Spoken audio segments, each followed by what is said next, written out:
दोस्तों नमस्कार। आज बड़ा महत्वपूर्ण पर्व है मकर संक्रांति। महत्वपूर्ण इसलिए है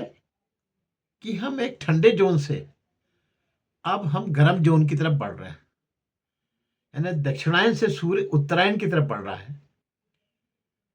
और 14 जनवरी वो तारीख है जबकि ये धनुष राशि से इसका संक्रमण जो है मकर राशि में हो जाएगा और ये पूर्णतः अपने उत्तरायण की तरफ ये सूर्य उन्मुख होगा। तो इससे जो है हम लोग जैसे धीरे-धीरे अब जो है मकर संक्रांति जो है तिल का इसमें जो एक टर्म आई है तिल की, तो तिल-तिल ही ऐसा माना जाता है कि तिल-तिल अब जो दिन बड़े होते हैं। यानी उनका साइज़ उनका जो है वो गर्म होता जाएगा, बड़ा होता जाएगा दिन का जो साइज़ है। तो इसको जो है हमने मकर संक्रांति कहा है और ये चूँकि दक्षिणी गोलार्ध से उत्तरी गोलार्ध की ओर के हमारा ट्रांज़िशन जो है पृथ्वी का, क्योंकि ट्रांज़ैक्शन पृथ्वी का है, लेकिन हम उसको सूर्य की संक्रांति कहते हैं क्योंकि हम लोग जो 2 कैलेंडर में जैसे कि अंग्रेज़ों के कैलेंडर में माना जाता था कि सूर्य घूमता है, पृथ्वी स्थिर है। लेकिन विक्रमादित्य ने बताया कि नहीं, पृथ्वी घूमती है और सूर्य स्थिर है और यही मेन स सत्य भी यही है कि पृथ्वी घूमती है और सूर्य स्थिर रहता है। तो उसके जो साइक्लिक मूवमेंट में एक तो उसका जो टिल्ट है वो पृथ्वी जो टिल्ट है वो 23.5 डिग्री टिल्ट है, अपनी जगह से ऐसी तिरछी है और उसके कारण उसके मूवमेंट में जो टिल्टनेस आती है उसके कारण जो है हमारा जो मूवमेंट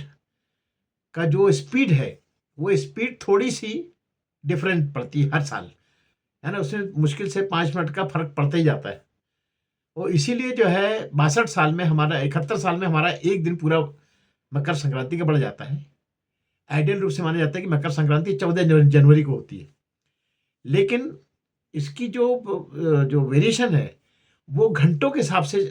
बढ़ता है। हर साल 1 घंटा, आधा घंटा बढ़ने का जो है क्योंकि टिल्टनेस है, इसका के कारण जो उसका जो मकर संक्रांति का जो उदय का टाइम है, वो 1-1 घंटा बढ़ता जा रहा है। जैसे इस बार जो मकर संक्रांति पड़ी, तो लगभग 3:30 बजे शाम को 14 जनवरी को 3:30 बजे 4 3:30 बजे करीबन इसका जो है शाम को इसकी संक्रांति पूरी हुई मकर में। तो ये जो है ना ब्रह्ममुहूर्त से जो होना था, वो यहाँ तक बढ़ गई। तो ये आने वाले समय में ये 15 हो जाएगी। यानी आप 72 साल लगा लिए लेंगे अगर अपन इसको, तो ये 2050 तक जो है ये जो अभी 14 जनवरी है पूरी 15 जनवरी एक्यूरेट आ जाएगी वो। अभी इतना ट्रांजिशनल पीरियड्स को आधा-आधा 1-1 घंटा बढ़ने में लगेगा ये। तो एक तो ये है कि सूर्य जो है यानी पृथ्वी जो है वो दक्षिणी गोलार्ध से उत्तरी गोलार्ध की तरफ मूवमेंट हो रही है। यानी सूर्य के ज़्यादा नज़दीक आएगी और सूर्य के ज़्यादा नज़दीक आने से इसमें जो है इसकी जो वेरिएशन है बढ़ेगा, इसकी गर्मी का वेरिएशन बढ़ेगा। इसका जो है अपन धीरे-धीरे ग्रीष्म ऋतु की तरफ बढ़ेंगे और फिर जब 15 जून के बाद फिर हम धीरे-धीरे बैक होना चालू होंगे दक्षिणी गोलार्ध की तरफ। तो फिर धीरे-धीरे वही बरसात, 15 जून के बाद बरसात का मौसम, फिर इसके बाद जो है धीरे-धीरे ठंड की तरफ बढ़ेंगे हम। तो यही क्रम जो है इसी को हमने मकर संक्रांति कहा है और इसमें चूँकि मकर संक्रांति में सीज़न का महत्व आ रहा है, यानी हम अभी ठंडे ज़ोन से गर्म ज़ोन की तरफ जा रहे हैं और फिर बाद में गर्म ज़ोन से ठंडे ज़ोन की तरफ आएँगे। इसलिए दोनों संक्रांति जो मानी जाती हैं, यानी इस जिसमें कि ट्रांजिशन होगा इसका ग्रहों पर पृथ्वी का, तो इसके कारण हम अपने प्रकृति को बदलते हैं। जैसे अभी हम जो है इसलिए हमने अभी जो तिल खाने का जो कार्यक्रम रखा है, तिल संक्रांति में तिल का प्रयोग का जो लिखा है कि ये जो है हमको जो आने वाले समय में जो गर्मी है, उससे इसको हमको प्रोटेक्ट करेगी ये तिल। और हम धीरे-धीरे गर्मी की तरफ बढ़ रहे हैं इसलिए हम अपने फूड की जो हमारी जो हैबिट्स है, जो ठंड की हैबिट्स थी, ओवर ईटिंग की वो छोड़ना पड़ेगा हमको और बहुत सी चीज़ें जो हम बहुत ज़्यादा गर्म चीज़ खाते थे, उसको चेंज करके अब ठंडी चीज़ें खाना पड़ेगा हमको। तो ये जो ट्रांजिशनल पीरियड है इसीलिए हम इसमें धार्मिक में धर्म में भी लोग बाग जो है बसोड़ा अष्टमी मनाते हैं इसलिए, जिसको कहते हैं बासा खाना खाना। तो यही मतलब ये समझ लो बासा खाना भी एक प्रकार का इसी की एक मेथड है, संक्रांति की एक मेथड है कि हम बासा खाना में कहा जाता है कि उसमें बैक्टीरिया वायरस पैदा होते हैं तो हम वही बैक्टीरिया वायरस जो कि आने वाले समय में हमको बुखार और ताप और दुनिया भर के रोग देते हैं गर्मी में, वही हम पहले से बासी रोटी खाते हैं, बासा खाना खाते हैं, जिससे कि हमारे अंदर वो बैक्टीरिया और वायरस धीरे से थोड़े से क्वांटिटी में पहुंचे, और फिर उसके कारण ब्लड में उसकी एंटीबॉडीज बनने के बाद, एक बार एंटीबॉडीज बनना चालू होती थी, लगातार बनती हैं, तो वो एंटीबॉडीज इतनी बन जाएगी कि आने वाले समय में फिर इन्फेक्शन अपने को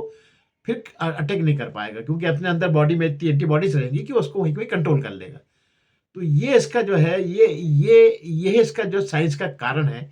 कि हमने जितने भी त्योहार हमारे ऋषि मुनियों ने बनाए हैं, हमारे सेहत को देख के बनाए हैं, हमारी मानसिकता को लेके बनाए हैं, और उसमें धर्म का पुट जोड़ने से हमारी उसमें आस्था बढ़ती है, और हम उसको सीरियसली करके उसमें संक्रांति माता बोल देते हैं, कहीं कुछ इस ढंग से अपने अपने आराध्य को उसमें जोड़कर हम उसमें ज़्यादा श्रद्धा से करते हैं, जिससे कि उसका फायदा ज़्यादा मिले। तो ये मकर संक्रांति, और देखिए इसका भी आस्था का सबसे बड़ा उदाहरण तो ये है कि आप देखेंगे कि भीष्म पितामह ने जो है, उनकी मृत्यु दक्षिणायन जब शुरू था तभी हो गई थी, लेकिन वो पूरे 52 दिन जो है उन्होंने वेट किया उत्तरायण आने का। कि उत्तरायण आते ही क्या होता है कि जैसे ये जो गर्मी का सीजन चालू होता है तो देव जाग रह जाते हैं, समझ आता है। यानी जब दक्षिणायन शुरू रहता है तभी अपना देव शनि ग्यारस होती है, और इसका जब जब देव उठनी ग्यारस हो जाती है दिवाली के बाद, तब से समझ लो कि हमारा मूवमेंट उत्तरायण तरफ चालू हो चुका रहता है। और ये संक्रांति जो है अब आज है 14 जनवरी को, कि हम पूर्णतः अब यानी उत्तरायण की तरफ मुड़ गए हैं। तो ये इसीलिए हमने जो है यानी देव सोते रहते हैं दक्षिणायन में, और उत्तरायण जब आता है तो सब देव जाग जाते हैं। इसीलिए उस देव जागरण के कारण जो भीष्म पितामह ने अपने 52 दिन वेट किया मृत्यु शैया पर, और उसकी वाणों की शैया पर तैयार किया कि जब ये आए तब मैं अपना प्राण छोड़ूं, जिससे कि मेरे को सीधा उस समय मोक्ष मिले। तो ये इतनी इसकी मानता पुराने जमाने में मानी गई है। और चलिए अब आपने बात छेड़ दी यहाँ पर, तो आपको बता दूं यहाँ पर कि महाभारत जो है ये पुरुवंश कहलाता है, और कृष्ण जी का जो वो है वो यदुवंश कहलाता है। और इन दोनों के पूरे भगवान बुद्ध है, भगवान बुद्ध मतलब वो नहीं, ये सिद्धार्थ वाले नहीं, बुद्ध देव मतलब ग्रह बुद्ध जो है इनके पितामह है, और इनके पड़ पितामह जो है वो चंद्रमा है। यानी चंद्रमा के वंशज है लोग, चंद्रमा के ये लोग वंशज हैं, और इसीलिए जो है ये पुरुवंश और यदुवंश जो है ये आपस में भाई हैं, ये भाई हैं आपस में, और ये इसी कजिन कहलाते हैं, इसलिए कजिन कहलाते हैं। कृष्ण जी का जो संबंध था यदुवंश का जो संबंध था पुरुवंश मतलब पुरुवंश में कौरव और पांडव, तो ये इनके चचेरे भाई बुआ के बोले लड़के ऐसे माने जाते थे। यानी ये दो ब्रांच है, एक ही पितामह इनके जो है, इनके पड़ पितामह भगवान दत्तात्रेय, उनके पुत्र चंद्रमा के पुत्र बुध, और बुध से ये दो ब्रांच निकली थी, पुरुवंश और यदुवंश। तो इस प्रकार से ये आपस में चचेरे भाई होते हैं, इसलिए इनका आपस में बहुत प्यार मोहब्बत सब रहा। और भीष्म पितामह चूंकि शुरू से बहुत बड़े तपस्वी और बहुत विद्वान थे, तो इस प्रकार से उन्होंने जब गलत लोगों का साथ दिया, कौरवों का साथ दिया, तो उनकी मृत्यु तो खैर होना पक्का था, लेकिन उसके बाद भी उन्होंने अपने प्राणों को 52 दिन तक रोक के रखा, और जब उत्तरायण यानी मकर संक्रांति के दिन उन्होंने अपना देह त्याग किया था। तो ये मकर संक्रांति की बहुत सी खासियत है ऐसी, और इसमें तिल का उपयोग करके हम जो है अपने आप को अगले आने वाले समय के लिए, मौसम के लिए हम तैयार करते हैं। इसलिए मकर संक्रांति की सबको बहुत बहुत बधाई। खूब आप गुड़ के लड्डू खाइए, खूब आप ये तिल का स्नान करिए, कुछ तिल का दान करिए। यही इसका जो है महत्व है कि ये सब करके हम अपने आप के मन को मजबूत करते हैं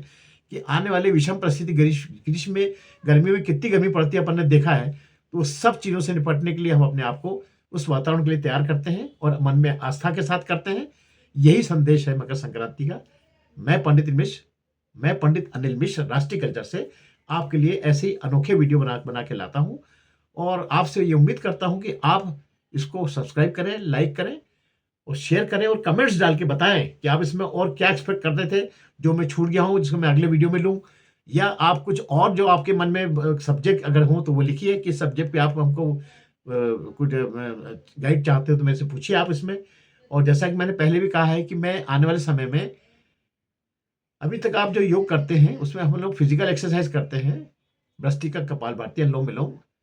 ये सब करते हैं, लेकिन हमने देखा कि बहुत लंबे समय तक ये चलता नहीं है, क्योंकि हम लोग अष्टांग योग नहीं करते हैं।